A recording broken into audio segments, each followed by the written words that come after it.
امریکہ نے پاکستان کے ذریعے ایران کو 15 نکاتی امن منصوبہ بھیج دیا۔ امریکی اخبار نیو یارک ٹائمز کے مطابق یہ منصوبہ جنگ کے خاتمے اور خطے میں امن قائم کرنے کے لیے تیار کیا گیا ہے۔ ثالثی کا کردار پاکستان، مصر اور ترکی ادا کر رہی ہیں۔ امن منصوبے کے تحت امریکہ نے ایران سے مطالبہ کیا ہے کہ وہ یورینیم افزودگی نہ کرے، نیوکلیئر اسفان اور فردوں کے جوہری پلانٹس کو ختم کرے، خطے میں پراکسیز کی فنڈنگ بند کرے اور اپنا ہرمز میں آزاد میری ٹائم زون قائم کرے۔ یہ اقدامات ایران کے ساتھ کشیدگی کام کرنے اور جنگ کے خاتمے کی کوششوں کا حصہ ہیں۔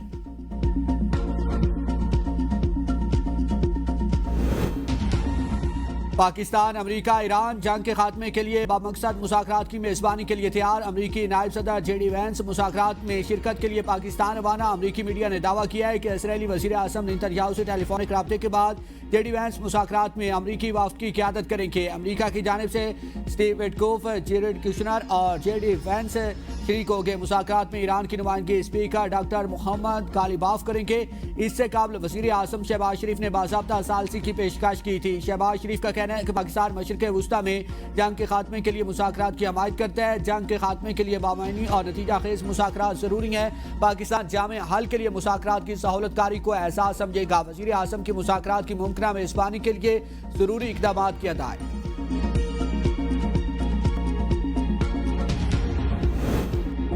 امریکی صدر ڈونلڈ ٹرمپ کی جانب سے وزیر اعظم شہباز شریف کی ثالثی پیشکش کا خیر مقدم۔ وزیر اعظم کا ٹویٹ سوشل میڈیا پر شیئر کر دیا۔ امریکی صدر ٹرمپ کی میڈیا سے گفتگو میں کہا کہ ایران نے خود مذاکرات کے لیے رابطہ کیا، چیزیں بہت اچھے طریقے سے آگے بڑھ رہی ہیں۔ امریکی وفد اور ایرانی نمائندوں کے درمیان انتہائی گہری اور تفصیلی بات چیت ہوئی۔ ایران معاہدے کے لیے بےتاب ہے۔ معاہدہ آئندہ 5 دن یا اس سے بھی پہلے ہو سکتا ہے۔ امید ہے کہ ایران کے معاملے کو حل کر لیا جائے گا۔ 15 نکات پر ایران سے بات چیت چل رہی ہے۔ نکات میں سر فہرست ہے کہ ایران کے پاس ایٹمی ہتھیار نہیں ہوں گے۔ ایران کے پاس امن کے لیے ایک اور موقع ہے۔ امید ہے کہ وہ اس سے فائدہ اٹھائیں گے۔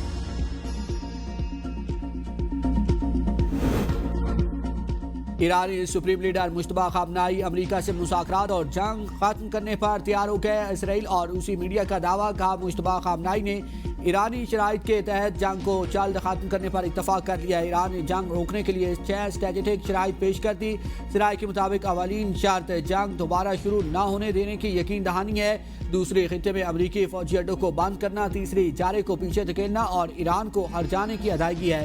چوتھی، تمام علاقائی فرنٹس پر جنگ کو ختم کیا جانا ہے۔ پانچویں، اپنا ہرمز کے لیے نئے قانونی رجیم پر عمل درآمد کیا جانا ہے۔ اور چھٹی شرط، ایران مخالف میڈیا آپریٹیوز کے خلاف قانونی کارروائی اور انہیں ملک بدر کرنا ہے۔ یہ جنگ اسرائیل کی ہے، قیمت پوری دنیا ادا کر رہی ہے۔ ترک صدر رجب طیب اردوان کا کابینہ اجلاس سے خطاب، کہا کہ ہم اپنے لیے بچھائے گئے جال میں نہیں پھنس رہے اور ہم پرعزم ہیں کہ آگ کے اس دائرے سے دور رہے۔ یہ نیتن یاہو کی بقا کی جنگ ہے، لیکن اس کا بوجھ 8 ارب انسان اٹھا رہے ہیں۔ خطے کے عام اور انسانیت کے مفاد میں نیتن یاہو کی قیادت میں چلنے والے قتل عام کے اس نظام کو فوری طور پر روکا جانا چاہیے۔ امریکی دباؤ، لبنان نے ایران سے سفارتی تعلقات منقطع کر دیے۔ ایرانی سفیر کو 24 گھنٹے میں ملک چھوڑنے کی ہدایت۔ ایران سے اپنا سفیر بھی واپس بلا لیا۔ لبنان کے وزیر خارجہ کے مطابق یہ فیصلہ بیروت کی خود مختاری کو مضبوط کرنے کی کوشش ہے، تاہم اسے مغربی اتحادیوں کو خوش کرنے کے ساتھ ساتھ اسرائیلی پیش قدمیوں کو بھی روکنے کی کوشش کہا جا رہا ہے۔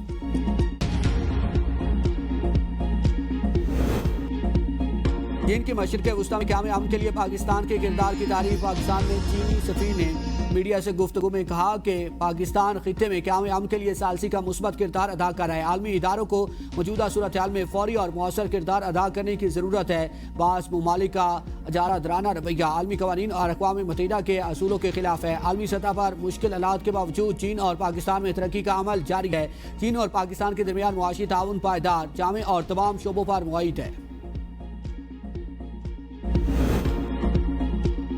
جرمن صدر نے امریکہ کی ایران جنگ کو بین الاقوامی قانون کے خلاف قرار دے دیا۔ برلن میں تقریب سے خطاب کرتے ہوئے جرمن صدر کی ٹرمپ پر کڑی تنقید، کہا کہ امریکہ پر فوری حملے کا جواز قابل قبول نہیں ہے۔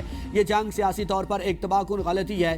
اس جنگ سے بآسانی بچا جا سکتا تھا۔ اگر جنگ کا مقصد ایران کو جوہری ہتھیار بنانے سے روکنا تھا تو یہ غیر ضروری جنگ ہے۔ نائب وزیر اعظم اسحاق ڈار سے برطانوی ہائی کمشنر جین میریٹ کی ملاقات، خطے کی بدلتی ہوئی صورتحال پر تبادلہ خیال۔ اسحاق ڈار نے کہا کہ سفارتکاری اور مذاکرات ہی آگے بڑھنے کا واحد اور قابل عمل راستہ ہے۔ اسحاق ڈار سے پاکستان میں چین کے سفیر نے بھی ملاقات کی، باہمی امور پر تبادلہ خیال کیا گیا۔ اسحاق ڈار نے مشرق وسطی اور خطے میں کشیدگی کام کرنے کے لیے مذاکرات اور سفارتکاری پر زور دیا۔ ملاقات میں سیکورٹی، اقتصادی روابط اور دو طرفہ تعاون کے فروغ پر بھی بات چیت ہوئی۔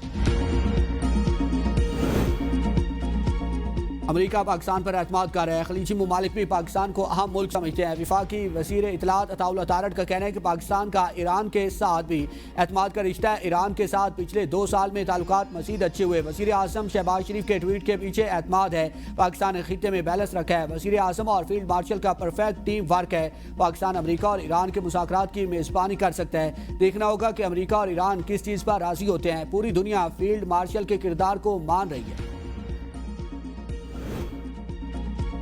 پاکستان اگر جنگ بندی میں اپنا کردار ادا کر رہا ہے تو یہ خوش آئند ہے۔ مجھے نہیں لگ رہا کہ ایسا کچھ ہو رہا ہے۔ حکومت ضبط کا شکار ہے۔ معاون خصوصی وزیر اعلیٰ خیبر پختونخوا شفیع جان کی ABN نیوز کے پروگرام تجزیہ میں گفتگو، کہا حکومت نے پارلیمان کو اعتماد میں نہیں لیا، پارلیمنٹ کو اعتماد میں نہ لینا ملکی پالیسی میں کمزوری ظاہر کرتا ہے۔ غیر واضح حکومتی پالیسیز بین الاقوامی سطح پر پاکستان کی امیج پر منفی اثر ڈال سکتی ہیں۔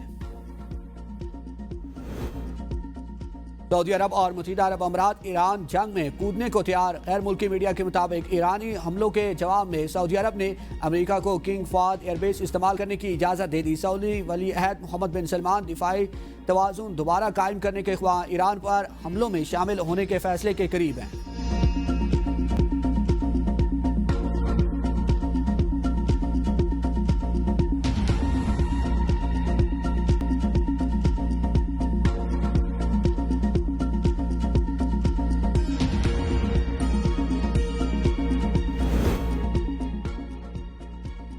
ملک پہ پیٹرولیم مصنوعات کے ذخائر تسلی بخش سطح پر موجود ہیں۔ وفاقی وزیر خزانہ محمد اورنگزیب اجلاس سے خطاب کہا کہ بر وقت منصوبہ بندی کی بدولت عالمی اتار چڑھاؤ کے باوجود ملک میں پیٹرولیم مصنوعات کی فراہمی مستحکم رہی۔ پیٹرولیم مصنوعات کی بلا تعطل فراہمی حکومت کی اولین ترجیح ہے۔ اس مقصد کے لیے مربوط حکمت عملی اور دانشمندانہ منصوبہ بندی جاری رکھی جائے گی۔ اجلاس میں ملک میں توانائی کی فراہمی کی صورتحال اور عالمی سطح پر تیل اور گیس کی منڈیوں میں جاری تبدیلیوں کا جائزہ لیا گیا۔ اجلاس میں بتایا گیا کہ بحری اور لاجسٹک نظام کے ذریعے ایندھن کی ترسیل مقررہ شیڈیول کے مطابق جاری ہے۔ مارچ اور اپریل کے لیے پیٹرول کے کارگو بڑی حد تک یقینی بنائے جا چکے ہیں۔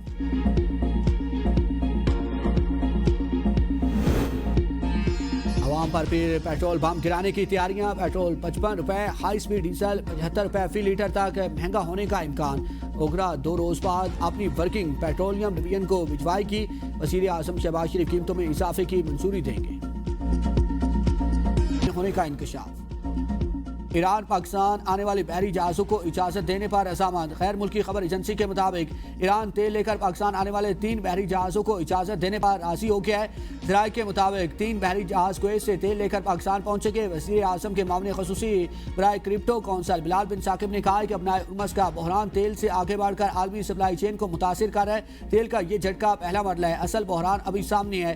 ایران نے چین آئل ٹینکرز کو بھی اپنا ہرمز سے گزرنے کی اجازت دے دی۔ صدر یورپی کمیشن نے اپنا ہرمز کی بندش کو ناقابل قبول قرار دے دیا۔ ایران نے آمد و رفت میں رکاوٹ فوری ختم کرنے کا مطالبہ۔ اپنا ہرمز کے تحفظ کے لیے طاقت کے استعمال کی تجویز۔ سلامتی کونسل میں نئی کشمکش۔ بحرین نے اقوام متحدہ کی سلامتی کونسل میں قرارداد کا مسودہ پیش کر دیا۔ مسودے کو دیگر خلیجی عرب ممالک اور امریکہ کی حمایت حاصل ہے۔ امکان ظاہر کیا جا رہا ہے کہ روس اور چین کی ویٹو طاقت کے باعث یہ قرارداد منظور نہیں ہو سکے گی۔ فرانس نے اس معاملے پر ایک متبادل اور نرم موقف پر مبنی قرارداد پیش کی، جس میں کشیدگی کام کرنے اور سفارتی راستہ اختیار کرنے پر زور دیا گیا۔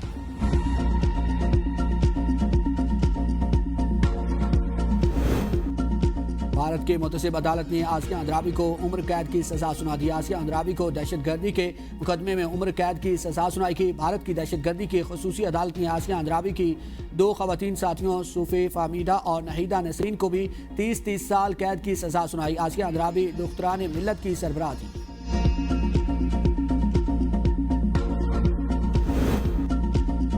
سعودی عرب نے ایران کے خلاف جنگ جاری رکھنے کا الزام مسترد کر دیا۔ نیو یارک ٹائمز کے مطابق سعودی ولی عہد نے امریکی صدر پر زور دیا کہ ایران کے خلاف جنگ جاری رکھی جائے۔ رپورٹ میں بتایا گیا کہ سعودی ولی عہد نے صدر ٹرمپ کو بتایا کہ ایران کی سخت گیر حکومت کو ختم کرنا ضروری ہے۔ سعودی حکومت نے ان الزامات کی تردید کرتے ہوئے کہا کہ اس تنازع کے پرامن حل کی حمایت کرتے ہیں۔ ٹرمپ انتظامیہ کے ساتھ قریبی رابطے میں ہیں۔